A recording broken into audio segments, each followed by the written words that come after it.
Hola, soc Àngels Fitó i soc la vicedegana del Col·legi d'Economia i Empresa de Catalunya.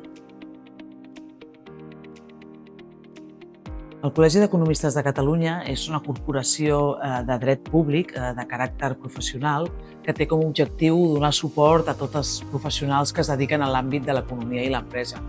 Actualment tenim uns 7.300 col·legiats i col·legiades i vora de 1.500 societats i despatxos professionals. I en aquest sentit, la nostra activitat, com deia, és donar suport en aquesta activitat professional de recolzament a l'economia i l'empresa i ho fem des de diferents àmbits. Pot ser la formació, per una part, serveis directes a la promoció d'aquests despatxos professionals, però també ens sentim responsables de la divulgació de coneixement en l'àmbit de l'economia i l'empresa i també de poder ser partíceps d'aquella presa de decisions de l'àmbit públic i privat on el coneixement específic en les diferents disciplines que formen part de l'economia i l'empresa és necessari que hi sigui present. Sostenibilitat, talent i digitalització són tres eixos fonamentals pel Col·legi. En la qüestió de sostenibilitat tenim una comissió d'Economia i Sostenibilitat i treballem intercol·legialment en qüestions com energia, aigua, residus. D'altra banda, també liderem l'Observatori d'Economia Circular. Perquè fa el talent, una iniciativa molt recent ha sigut la creació del campus E2CAT, que és un campus on treballem en col·laboració amb les 12 universitats catalanes, amb les 12 facultats d'Economia i Empresa, amb la finalitat de fer de pont entre l'àmbit acadèmic i l'àmbit professional. Bé, nosaltres formem part del Barcelona Finance Clusters des dels seus inicis.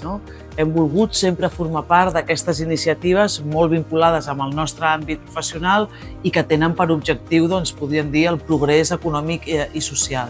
Bé, si hagués de destacar les 2 o 3 iniciatives que més recentment hem posat en marxa, d'una banda destacaria aquest campus E2CAT, és a dir, aquesta voluntat del col·legi de servir d'aglutinador de tot el debat que es produeix a les facultats d'Economia i Empresa, on es desenvolupen els futurs professionals de l'economia i l'empresa, per tant aquest seria un dels projectes.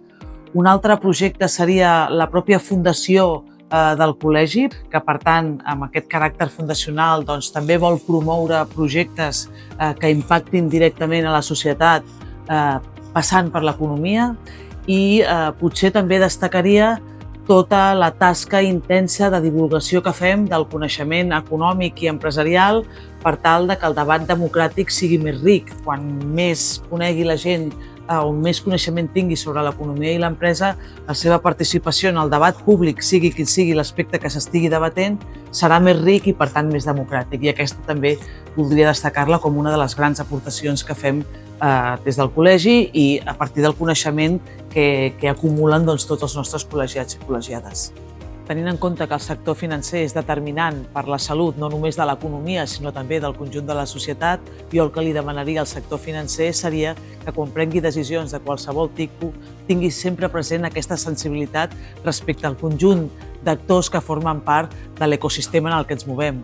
Empresa, sector públic, acadèmia, per suposat, i sobretot el conjunt de la ciutadania, que és qui més està impactada per aquest tipus de decisions.